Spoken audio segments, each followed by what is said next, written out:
বদমাস, এত পেট বানাইছস আর গা ধুইস না। এইভাবে থাকলে কোনোদিন মানুষ হবি না।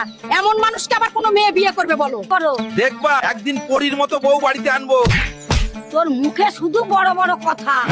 যা এবার ভালো কিছু কাপড় পরে বাজারের দিকে যা, বাড়ির খরচাগুলো করে নিয়ে আয়। হাল, তোকে আজকে কিন্তু অনেক হ্যান্ডসাম লাগতেছে। দিদা, তুমি শুধু মস্কারি করো। বাজারের ব্যাগটা দাও, জলদি বাজারে যাই।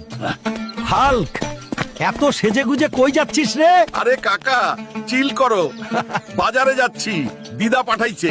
এই সুমাইয়া, আজ তোকে দারুণ লাগতেছে, খবর কি? এই পেট মোটা ছাগল, দূরে সরে দাঁড়া, নইলে তোর পেটে একটা ঘুষি মাইরা দিমু। আজও সুমাইয়া আমাকে পেট মোটা বলেই গালি দিল। আমি তো সুমাইয়াকে অনেক ভালো পাই। হাল্ক, তুমি এখানে বসে কেন কান্না করছো? কে তুমি? তুমি কি আমার সাথে বাড়ি যাবে? হ্যাঁ, যাব।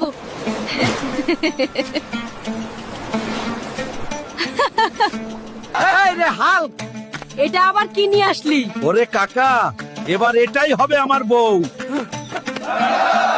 ওই বদমাইশ হাল্ক, হাল্ক, এটা আবার কি নিয়ে আইছস রে? ও, আমি হাল্ককে বিয়ে করতে চাই। আমাদের দুজনকে আশীর্বাদ করুন দাদিমা। আমি হাল্ক আপনাদের সবার জন্য প্রার্থনা করছি, এই ভিডিওটি লাইক করুন, চ্যানেলটি সাবস্ক্রাইব করুন। আপনার ইচ্ছা 2 দিনের মধ্যে পূরণ হবে। হাল্ক সব সময় আপনার সাথে আছে।